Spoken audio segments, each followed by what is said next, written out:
bisa bangun nih pada pagi hari ini untuk sama merenungkan tentang satu pribadi yang luar biasa, pribadi yang selalu menolong kita ya, bahkan di saat kita mungkin tidak menyadari ya bahwa ada satu pribadi yang selalu bersama-sama dengan kita, pribadi yang selalu yang sebenarnya bicara ya pada setiap pribadi kita, eh, yaitu Roh Kudus ya.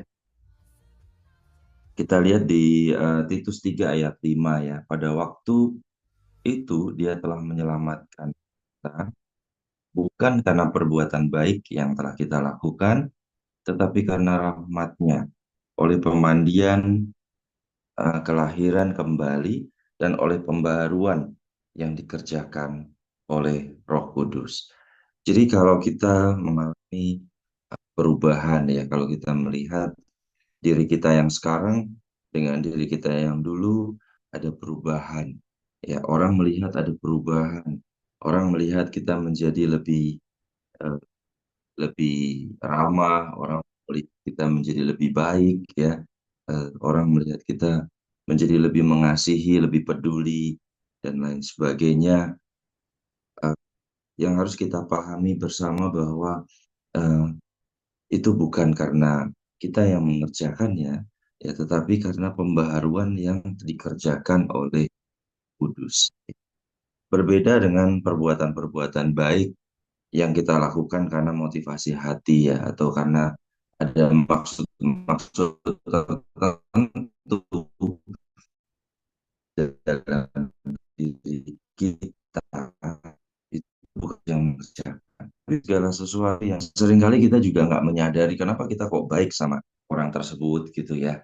Kenapa kok kita nggak marah ya? Kenapa kok kita nggak dendam dan lain sebagainya. Ternyata itu adalah pembaruan yang dikerjakan oleh Roh Kudus. Itu adalah penolong ya. Yohanes 14 ayat 16. Aku akan minta kepada Bapa dan ia akan memberikan kepadamu seorang penolong yang lain supaya ia menyertai kamu selama. Jadi penolong yang lain ya. Tuhan Yesus tetap menolong kita, tetapi selama kita di dunia, dia menyediakan satu penolong yang lain yang ada bersama-sama dengan kita, yang menyertai kita selama-lamanya. Jadi tidak hanya pada saat kita di dunia, tapi pada saat kita kembali kepada Bapa, Roh Kudus itu terus bersama-sama dengan kita. Ketiga, dia memimpin kita kepada seluruh kebenaran ya.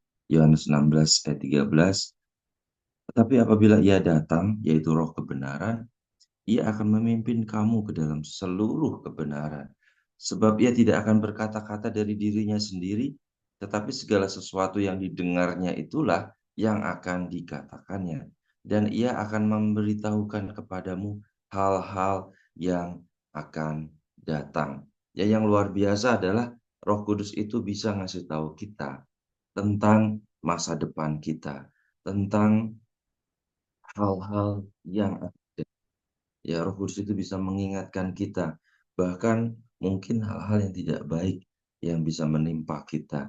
Tentunya membutuhkan satu kepekaan ya Bapak Ibu, untuk kita bisa mendengar Roh Kudus. Nah, seringkali eh, saya juga nggak mendengar apa kata Roh Kudus, tetapi mendengar apa yang kita mau dengar, mendengar apa yang menurut kita baik, ya, mendengar apa yang menurut kita menyenangkan hati atau telinga kita. Nah, sehingga kita nggak peka, ya. Kita pikir itu kalau adalah dari Roh Kudus, padahal sebenarnya itu adalah maunya kita sendiri. Nah, seringkali itu yang membuat kita nggak peka, ya. Kalau Roh Kudus itu adalah dia memimpin kita kepada seluruh kebenaran. Dia tidak berkata-kata dari dirinya sendiri. Jadi Roh Kudus itu kalaupun berkata-kata semuanya dari Tuhan Yesus ya, bukan dari Roh Kudus itu sendiri. Eh, yang didengarnya itulah yang akan dikatakan. Roh Kudus itu memberikan kepada kita hikmat ya. dan Wahyu, ya, Efesus 1 ayat 17 sampai 18.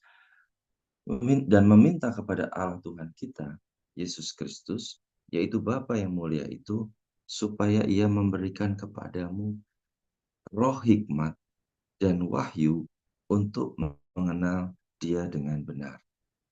Dan supaya Ia menjadikan mata hatimu terang, agar kamu mengerti pengharapan apakah yang terkandung dalam panggilannya, betapa kayanya kemuliaan bagian yang ditentukannya bagi orang-orang kudus. Jadi kalau kita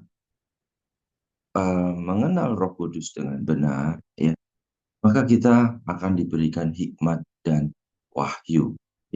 Kita diberikan hikmat dan wahyu, itu adalah satu satu pengetahuan yang luar biasa, pengetahuan yang dari Dia. Kita dijadikan lebih terang mata hati kita, supaya kita mengerti panggilan Tuhan, supaya kita mengerti betapa kayanya kemuliaan bagian yang ditentukan oleh Tuhan kepada setiap kita. Ya, sekarang kalau kita nggak mengerti tujuan hidup kita, sebenarnya kita hidup itu mau ngapain?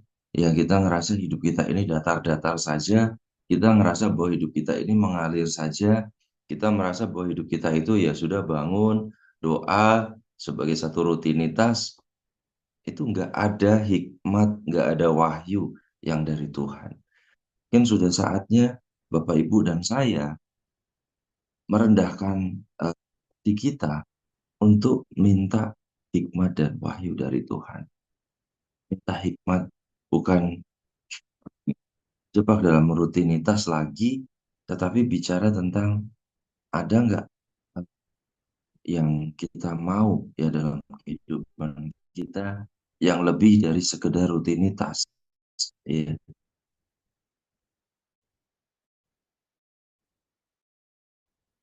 Kalau di firman Tuhan ini bicara tentang Tuhan yang benar, ya, mengenal rencana Tuhan di dalam hidup kita, mengenal panggilannya, pengharapan apakah yang terkandung di dalam panggilan Tuhan. Ya, sebenarnya kalau Tuhan sudah memanggil kita untuk ikut ambil bagian di dalam pekerjaannya, seringkali kita jadinya terjebak dalam rutinitas, ya. Jadi kita nggak tahu pengharapan apa. Sebenarnya pengharapan apa yang Tuhan mau. Nah, mungkin pengharapan yang Tuhan mau dalam hidup kita satu pengharapan yang sederhana. Tapi seringkali karena kita terjebak dalam rutinitas, Tuhan sebenarnya maunya Tuhan itu apa? Ya, kita nggak tahu maunya Tuhan. Dan akhirnya kita melakukan sesuatu yang sama berulang-ulang dan kita nggak mengalami satu kuasa di dalam hal yang kita lakukan itu. Ya. Jadi pada pagi hari ini kita boleh minta hikmat, boleh minta pewahyuan yang baru dari Tuhan, dan saya percaya bahwa tidak akan sama lagi, ya, pembaharuan, ya, dari hikmat Tuhan. Penolong, Roh Kudus adalah penolong, ya, untuk mematikan perbuatan-perbuatan daging dan memberikan kita Roma 8 ayat 13. Sebab jika kamu hidup menurut daging, kamu akan mati. Tetapi jika oleh Roh kamu mematikan perbuatan-perbuatan tubuhmu, dan kamu akan hidup. Ya, kita percaya bahwa kalau kita bisa, ya, melakukan hal-hal yang baik, kalau kita bisa uh, menghindari, ya, perbuatan dosa, itu adalah karena Roh Kudus.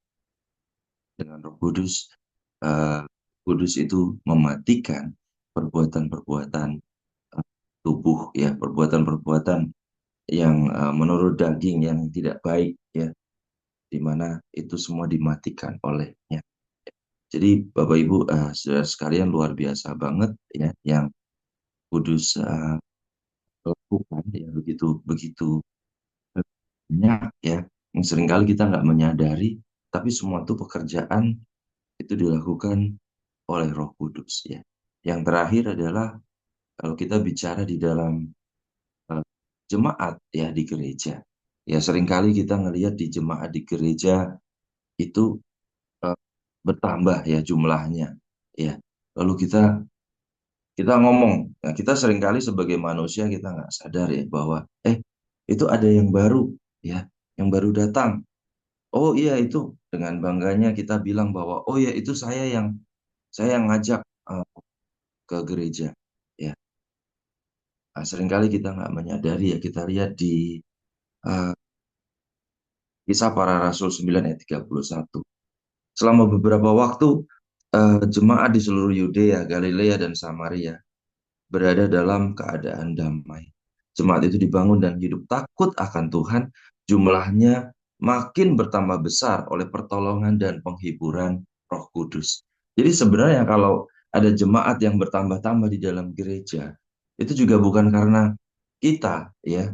Kita nggak bisa bilang, oh itu saya yang bawa ya jiwa, bukan ya. Semuanya itu karena pertolongan Roh Kudus, ya. Roh Kudus yang membawa jemaat, yang membawa jiwa, ya. Kalau kita eh, berdoa bahwa supaya jemaat bertambah-tambah, maka kita harus mulai berdoa dengan pertolongan Roh Kudus. Kami percaya bahwa jemaat di gereja itu akan ditambah-tambah jumlahnya, dilipat gandakan jumlahnya oleh karena pertolongan. Jadi sungguh luar biasa ya, ya bekerja di dalam setiap aspek kehidupan kita, menghibur ya, menolong, menguatkan bahkan jemaat yang ada di gereja, Bapak Ibu dan Saudara sekalian, setiap kita itu ditambah-tambahkan jumlahnya oleh karena demikian Tuhan Yesus memberkati.